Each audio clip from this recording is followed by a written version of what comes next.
Hingga saat ini baru ada 7 pabrik tembakau di Aceh, 3 diantaranya berada di kota Banda Aceh dan Kabupaten Aceh Besar. 4 lainnya berada di Kabupaten Aceh Tengah. Namun sayang produksi hasil tembakau ini masih dalam skala yang kecil.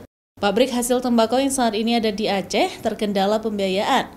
Tembakau Aceh dianggap salah satu sektor pertanian yang paling menjanjikan saat ini.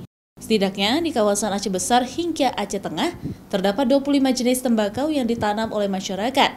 Sayangnya hasil tembakau ini tidak diproduksi di Aceh, melainkan dikirimkan ke Pulau Jawa. Salah satu jenis tembakau yang paling diburu dan harganya juga tergolong tinggi adalah tembakau ganja. Tembakau hijau yang memiliki aroma khas seperti ganja saat dibakar. Kalau sekiranya kita mampu membangun industri hasil tembakau di Aceh, kita akan dapat dana bagi hasil cukai. Itu sangat potensial di Aceh.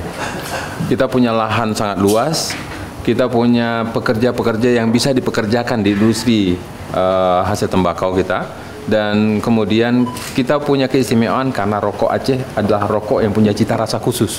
Yang cita rasa khusus ini tidak dimiliki di provinsi lain. Dan ini adalah kelebihan kita yang kalau kita mampu kelola dengan baik, maka potensi pendapatan asli daerah akan meningkat luar biasa. Dengan adanya pertanian maupun industri hasil tembakau di Aceh, nantinya Aceh akan mendapatkan dana bagi hasil cukai hingga puluhan miliar jika mampu dikelola dengan baik, sehingga pertumbuhan ekonomi akan semakin meningkat dan dapat membuka lapangan pekerjaan yang luas.